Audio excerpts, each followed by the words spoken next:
جن جن لوگوں نے جتنا حصہ لیا، جتنی کوشش کی، جس طرح بھی کوشش کی، اللہ ان کے مزارات پر، اپنی قبروں پر اپنی رحمتوں پر نزول کرتا ہے اور قرآن کی تلاوت ہے۔ مقصد تو یہ تھا نا، آج ہماری مسجد ویران ہے، ابھی دیکھ 14 اگست والے دن آپ بازار مال روڈ ہے، فلان روڈ ہے، لبرٹی چوک، ادھر چوک ہو، ڈانس بازیاں ہو رہی ہیں، سب کچھ ہو رہا ہے، گانے چل رہے ہیں، ملی نغمے چل رہے ہیں، سب کچھ چل رہا ہے۔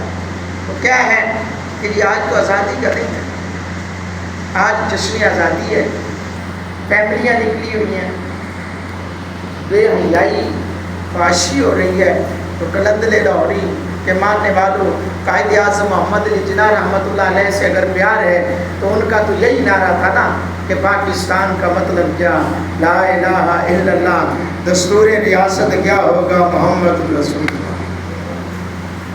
دعوت فکر ہے میرے دوستو، نماز کی پابندی کریں، قرآن کی تلاوت کی پابندی کریں۔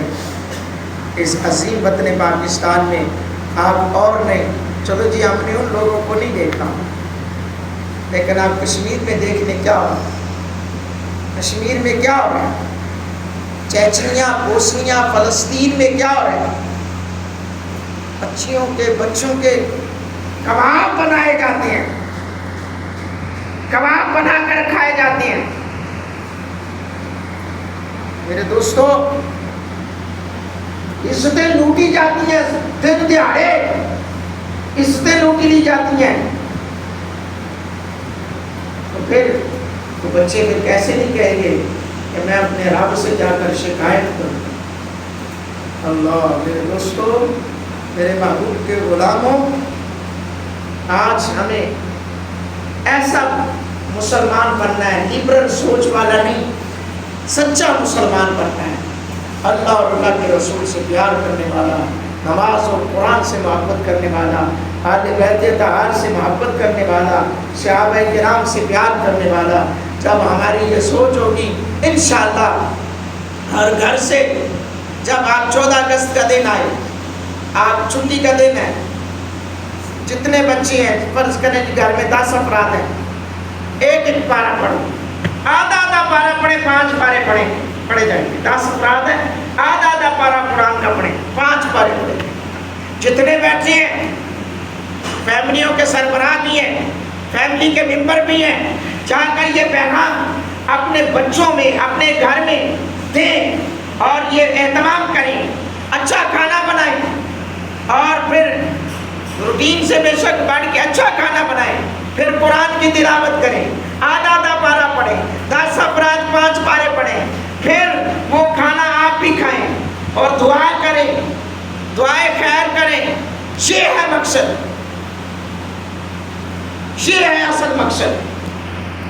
ہمارے اوپر یہ ضرور انہوں نے جو کیا، انہوں نے ہمارے لیے کیا، اپنے بچے قربان کیے، اپنے بیٹوں کی جوانیاں قربان کی ہمارے لیے۔ ہمارے اوپر یہ لازم آتا ہے کہ ہم ان کے لیے اور کچھ نہیں، کیونکہ اللہ فرماتا ہے ربنا اغفر لنا ولاخواننا الذین سبقونا بالایمان۔ دعا مانگو اللہ بخش دے ہمارے ان بھائیوں کو جو ایمان کی حالت میں ہم سے سبقت لے گئے، یعنی پہلے آ گئے، تیرے پاس پہلے آ گئے۔ ربنا اغفر لنا ولاخواننا الذین سبقونا بالایمان، جو سبقت لے گئے حالت ایمان میں۔ کون حکم دے رہا ہے؟ اللہ دے رہا ہے، میرا نہیں۔ تو پھر ہم رب کا حکم مانتے ہوئے اپنے ان شہداء کے لیے اشارے ثواب کریں گے۔ رب کا حکم بھی مان لیا، مصطفیٰ جان رحمت کا فرمان بھی مان لیا، اور پھر ان کی قبر پر اللہ کی رحمتیں ہوگی، تو کل کو ہمارے لیے بھی کوئی دعا کرنے والا ہوگا۔ اللہ جل شانہ اپنے محبوب کریم علیہ السلام کے توسل سے ہمیں شرعی اصولوں کو مد نظر رکھ کر جشن آزادی منانے کی توفیق عطا فرمائے۔ وآخر دعوانا الحمد للہ رب العالمین۔